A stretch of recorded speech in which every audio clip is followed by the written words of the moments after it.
Allahabad high court से राहुल गांधी को तगड़ा झटका, बढ़ी मुश्किलें। राहुल गांधी से जुड़े आय से अधिक संपत्ति केस में कोर्ट ने सीबीआई ईडी को दिया जांच का आदेश। हाईकोर्ट ने ईडी सीबीआई को जारी किया नोटिस, 8 हफ्ते में मांगा जवाब।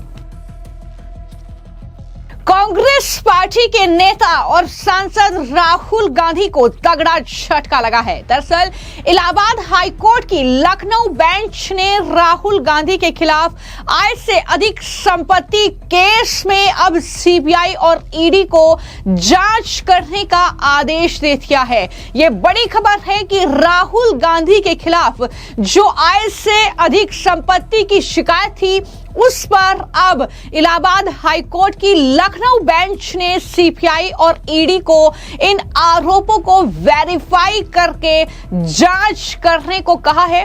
हाईकोर्ट ने जांच एजेंसियों से 8 हफ्ते के भीतर जवाब भी मांगा है। तो जाहिर तौर पर अब राहुल गांधी ईडी और सीबीआई की रडार पर आ चुके हैं। अब सीबीआई और ईडी किस तरीके से जांच करेगी इस मामले में और क्या क्या चीजें जो है निकलकर सामने आएगी, वो बड़ा सवाल है। वहीं इलाहाबाद हाईकोर्ट की लखनऊ बेंच में जो सुनवाई हुई, जस्टिस राजेश सिंह चौहान और जस्टिस जफीर अहमद की बेंच ने कर्नाटक के जो बीजेपी कार्यकर्ता हैं एस विघ्नेश सिसर की याचिका पर यह आदेश दिया है। आरोप है कि राहुल गांधी और उनके परिवार ने घोषित आय से ज्यादा संपत्ति बनाई है। यह राहुल गांधी के खिलाफ विघ्नेश सिसर की दूसरी याचिका है। उन्होंने राहुल गांधी पर ब्रिटिश पासपोर्ट रखने और नागरिकता कानून के उल्लंघन का आरोप लगाते हुए भी याचिका दायर की थी, जिस याचिका पर अभी फिलहाल सुनवाई चल रही है। यानी वो याचिका अभी कोर्ट में पेंडिंग है, लेकिन अब ये नई याचिका जिसमें राहुल गांधी अब मुश्किल में फंस चुके हैं। श्री राहुल गांधी जिनके ऊपर ब्रिटिश नागरिकता का आरोप है, इनके खिलाफ एफआईआर दर्ज करने के लिए वो ऐतिहासिक आदेश को माननीय न्यायालय ने विथहोल्ड किया था। माननीय न्यायालय को आगे बढ़ना चाहता, ये मेरा रिक्वेस्ट था, लेकिन माननीय न्यायालय ने बताया कि वो रिक्यूज कर रहे हैं केस सुनवाई करने से। देखिए, जो 17 अप्रैल 2026 जो दिन माननीय न्याय विषय इलाहाबाद उच्च न्यायालय लखनऊ एकल पीठ ने ऐतिहासिक और विशेष फैसला सुनवाया था और आदेश किया था श्री राहुल गांधी जिनके ऊपर ब्रिटिश नागरिकता का आरोप है, इनके खिलाफ एफआईआर दर्ज करने के लिए, वो ऐतिहासिक आदेश को माननीय न्यायालय ने विथहोल्ड किया था ऑर्डर अपलोड करने से।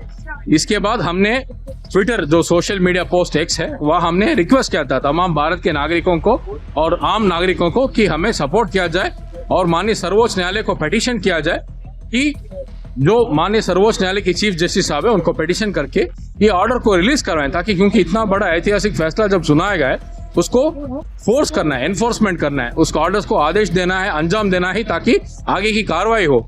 जब वो ऑर्डर विथहोल्ड हो गई थी, हमने ट्विटर पे पोस्ट किया था। सारे जो तमाम जनता इस विषय में जो हमारे सपोर्ट में, हमारे समर्थन में उन्होंने पिटीशन और रिक्वेस्ट भेजा सर्वोच्च न्यायालय को, उसके आदेश में आज कुछ बड़ा शायद इंटरनल कुछ कम्युनिकेशन है, मुझे हमें नहीं मालूम है, लेकिन माननीय न्यायालय ने आज जो रिक्यूज कर लिया कि जज साहब ने केस सुनवाई करने से, क्योंकि एमपी एमएलए कोर्ट जो होता है खास करके वो सब पॉलिटिकल मैटर ही आता है एमपी एमएलए कोर्ट में। ये कोई आम आपका हर दिन का चोरी लूट का कोई प्रकरण आपके सामने नहीं आएगा। जब इतना सेंसिटिव मामला खास करके राष्ट्रीय सुरक्षा के बारे में संबंधित रखता है, माननीय न्यायालय को आगे बढ़ना चाहता है, ये मेरा रिक्वेस्ट था, लेकिन माननीय न्यायालय ने बताया कि वो रिक्यूज कर रहे हैं केस सुनवाई करने से।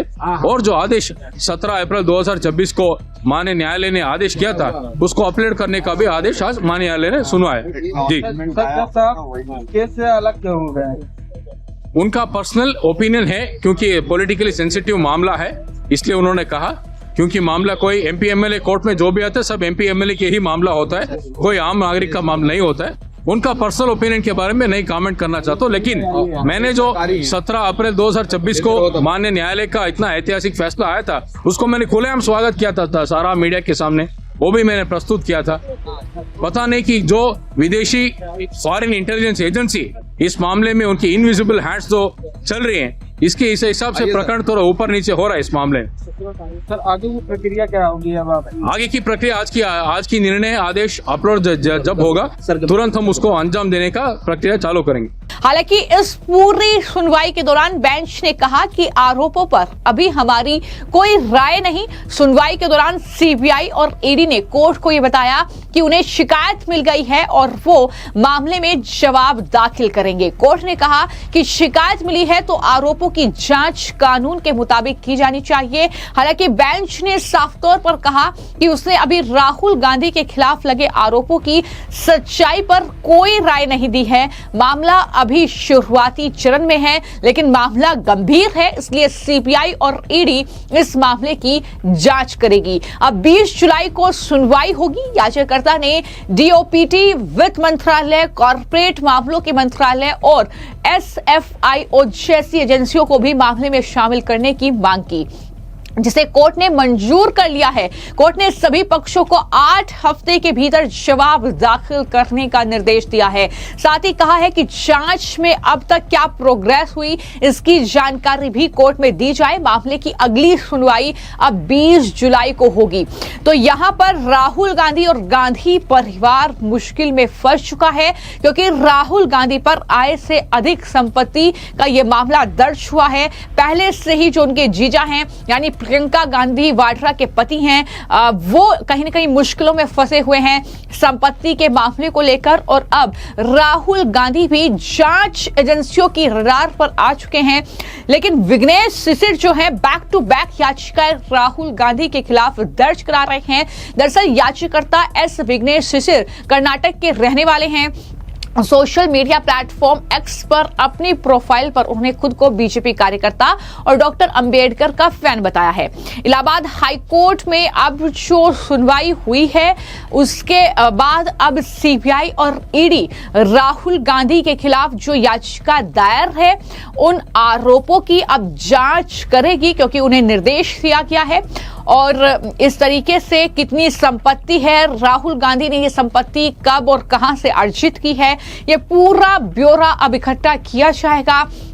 और क्या कुछ खुलासे होंगे ये देखना होगा 20 जुलाई को। हालांकि इस मामले में आगे की सुनवाई होगी, लेकिन ये देखना दिलचस्प होगा कि आखिर जो आरोप राहुल गांधी पर लगे हैं उसमें क्या चीजें निकलकर सामने आती हैं। क्या वाकई सीबीआई ईडी को उनकी आय से अधिक संपत्ति के सबूत मिलते हैं और राहुल गांधी क्या इस मामले में फंसेंगे, ये बड़ा सवाल है।